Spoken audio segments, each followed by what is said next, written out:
KNN. caasho tahliil warsame waa hooyo ku nool muqdisho waxa ay ka cabanaysaa dhul iyagu milkiyadiisu ay leeyihiin kuna yaala inta ku xeeran agagaarka nambar 4 waxay sheegtay in guryaha oo ah kuwa badan kirana ah oo qaata lacagta ka soo baxdo mid ka mid ah walaalahood sida ay sheegayso hooyo caasho garabna ka helaya walaashood oo xildhibaanad ah shaatiga dawladdan u adeegsanayso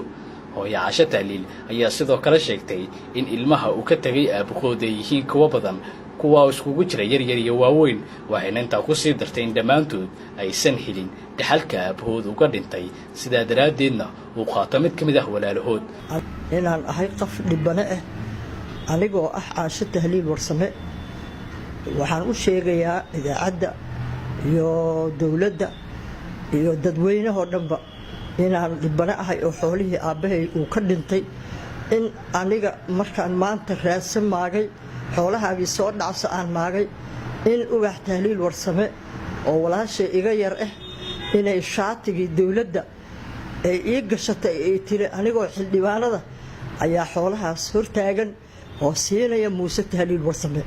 16 sano sanadkan ku 17 sano ayuu muuse tahliil kaligiis cunayaa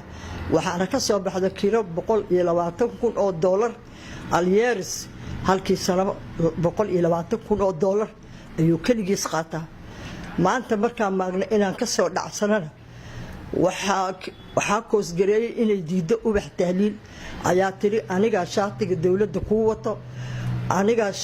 dawladda kuu wato kuu xildhibaana inaana lagu dhici karin oo laga qaadi karin ayaan kuu cadeynayaa marka dawladdu ha ogaato madaxweynaha ha ogaado ra'iisul wasaaraha ha ogaado ra'iisul baarlamaanku ha ogaado ummadda Soomaaliya oo dhan ha ogaato in shaatiga dawladda la isku dhacayo oo xildhibaannimadii la isku dhacayo oo la iskugu awood sheeganayo maxkamadda markii la tagana waxaa la rabaa gal fur lacag $2,000 ayaa la iska rabaa $2,000 ma awoodo haddaan awoodo anigaa cuni lahaa waan ka baahanahay xoolihii aabbahay xoolahana wax aan naf lahayn ayaa layga siiyaa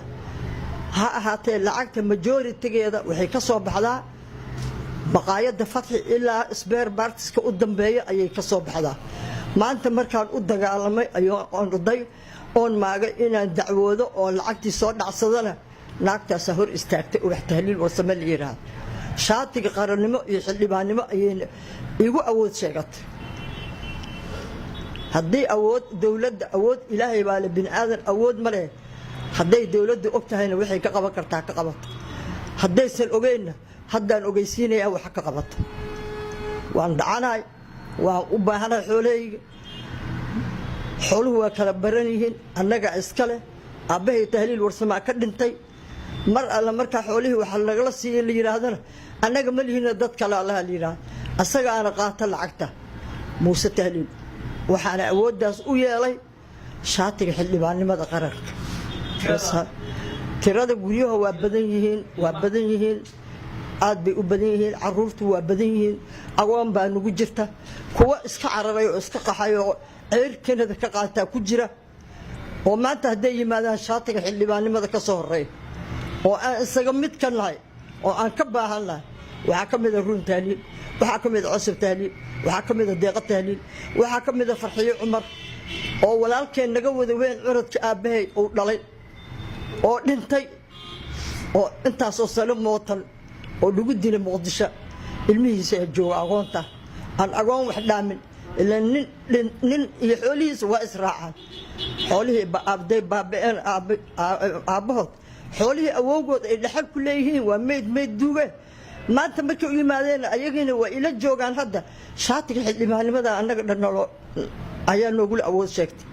laakiin aan waxa leeyahay awood ilaahay baa leh dawladdu ha ogaato shacabku ha ogaado dadweynaha ha ogaado shaatiga xildhibaanka iyo wasiirka in la isku dhaco maxkamadda waa tagay dacwo waa geeyay waxaa la iska rabaa galfur lacag aan caqli lahayn wax aan deemana iyo wax gabdho Mareykan ka yimid oo ila dhashay ee bixiyeen ilaa hadda waa ku sugaynaa wax aan ka istafiidnayna haba yaraatay ma jirto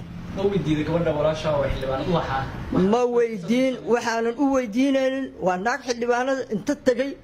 oo waa xanuunsan tahay aan maqlay ayaa ilaahay baa ila og aan baxay soo fiiriya maagay markaan gurigeeda tagayna koray inta iga aragtay tiri ima soo geli karto bataatan bacaysha tahliil marka hadaa gurigeedan loogu geli karin oo haddii lala hadliyo haddaan lala hadlinba ninkaas la jirto haddaba gurigeeda ugu geli karin waxaan dhihi lahayba maanta aan waxba dhihi karno gurigeeda ay ii ogoleen hooyo caasho ayaa dhinaca kala sheegtay inay u dacwoodeen garsoorka dalka taana lagu xujeeyey in dacwadooda ay ka horeyso lacag sida ay sheegayso hooyo caasho waxay baaq u dirtay madaxda sare ee dalka sida madaxweynaha jamhuuriyadda ra'iisul wasaaraha taa oo ku aadan inay wax ka qabtaan shaatiga dawladeed ee loo adeegsanayo dawladdii markaan aadno oo aadnay maxkamadiina awali buudi horta $2,000 oo galfur keen galfurna ma awoodno hadda awood ilaahay baa leh annaga waxaan go'aansanay inaan ilaahayga subxaana qaadirka ahay oo annaga uuma cirka uuma dhulka goglay inaan u sheegano dhibkeena iyo baahideeda aan u sheegano intaasaan ku dhammeeyay wassalaamu calaykum